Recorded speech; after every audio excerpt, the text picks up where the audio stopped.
Cell Academy, Goa's best institute for IIT, JEE and medical exam preparations for class 8 to 12th. State topper for NEET, JEE, BITSAT 2024 are produced by Cell Academy. Admissions are now open for class 8 to 12th at our study centers in Margao, Vasco and Prudent. Book your seat today. Limited seats available. We have asked the police these points. They have to register an FIR against the directors of the company, okay, urgently. They have to investigate the allegations that we have made of under 21s being allowed to enter the ships.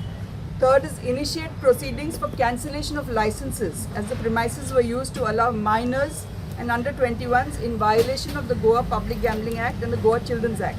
Fourth, conduct a forensic audit and investigation and recover all the illegal revenue because they have made money on these children coming. Because children tickets are 2,000, 3,000, I don't know what the rates are. But children are paid to enter, they have to recover all this money because it's illegal.